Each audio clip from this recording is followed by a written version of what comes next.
Hi, in this lesson we are going to look at state and props, the two other elements that make up React what it is. I'm going to explain to you these two with some function components, and in the next lesson we are going to do the same thing on an actual React project from scratch. So we know by now that React components are functions that return HTML. Now here the state comes in. You can find many explanations on the internet of what state is, but most of them are not really clear in my opinion.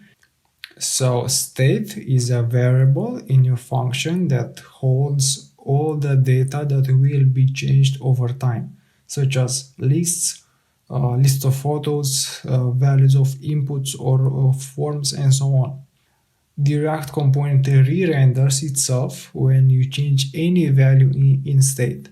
So say you have a value called the name in state, which holds your name, and your name is showed on the screen, right?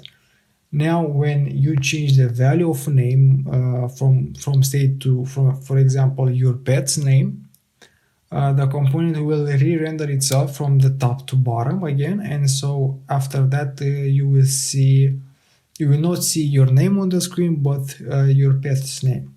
So now let's look at a real example so you can have a better understanding. Let's say we have a React component called the navbar JSX. It's a navbar. Hypothetically, it sits somewhere in our folder directory and it returns this HTML. Now that's pretty static. It does not change much. Now, when we add state, we can look at the picture on the right. So, but before explaining how we added state, you need to know that there are two ways of declaring components. The first one is by function, and then the second one is by class component. People use both of them, but I've seen so many applications written entirely with the function components. Classes were used often before, but since the release of React hooks in 2018, I think, function components became more and more used. I will not get into the React hooks subject because it's not relevant right now. But essentially, React hooks are a set of methods that give the ability to React function components to have state and a bunch of other things that functions couldn't do before. So the whole purpose is to make code clearer, cleaner, and better. So you see now that this function component can have a state variable. It could not do that before React hooks in 2018. Only class components could have had state, so that's an improvement right there. Now let's look at this example more closely. So this function component is this navbar, but we added state. Now we have got a variable called title within our function component, and we can do whatever we want with it. And we can put it in the HTML as being that is being returned this way. So with curly brackets and with the variable within.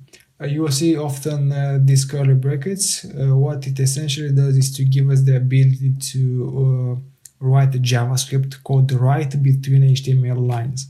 We can do console log, for example, here. Anyway, we'll go over those later in the course. So the component is being rendered. The HTML is being shown to the screen, and instead of the curly brackets and the variable, you will see on the screen written "this is title." Now below this title, you will see on the screen a button as well. In the component, I wrote with the onClick attribute an inline function that calls the setTitle function.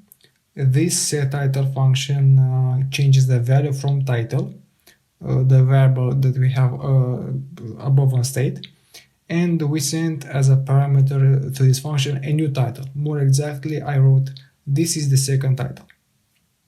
Now on the screen I would, on browser of course, I would press on this button and the value of title would change instantly.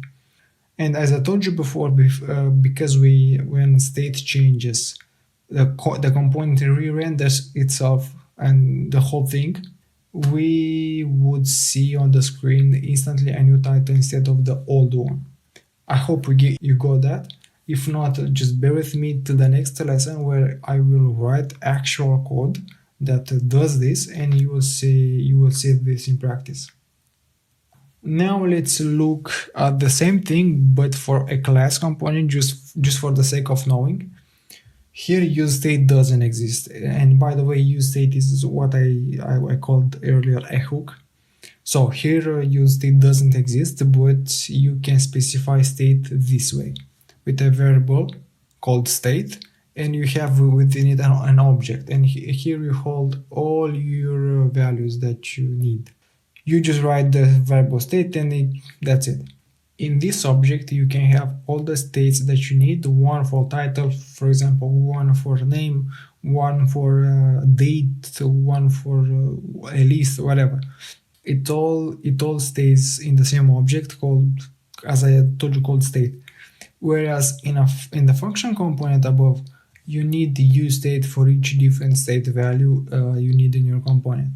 Okay, so for state in classes, you would refer to it as this.state.title compared to just title in the function component. You see, title here, the same variable. This.state.title is this state because it's a class, and we refer to it as this.state because it's a class. And you would change what the object contains by calling this.setState, which is a standard React function. It is in your component because we extended it from component, which is another class that React gives us and basically enriches our component with functionality. But anyway, we're gonna stick to the function components. Good. Let's now talk about props.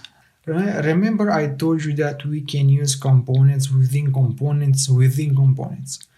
So just like a regular HTML tags, well, props are the way that a parent component sends data to a child component. So I have here an example.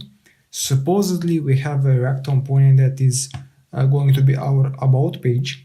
Within it we have a navbar component whose code lies here in another file in another React component, and the about page component is a parent for the navbar component because it contains it, and the navbar component is a child for the about page. Okay, now say about page is shown to the screen in the browser. We want that in its navbar to be written the page name. So we can send to the navbar component a value that we want, and we will do that by specifying the props. A prop is a value sent to this component, so we specify the prop called title and the value we want to send. So I wrote here title, and as a value I wrote about me. So the navbar component gets this value with props in a variable called title. Then in the navbar component we have to retrieve this information.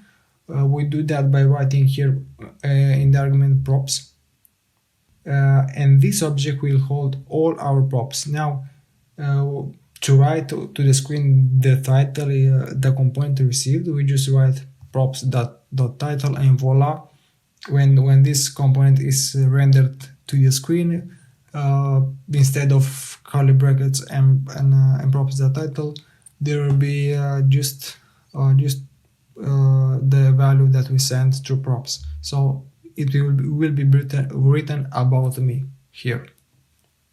Now don't worry if you can't see the connections yet. In the next lesson, we are going to talk about Node.js and the environment in which we build with React, and there I will make a simple app that shows exactly how the React works and how state and props work together.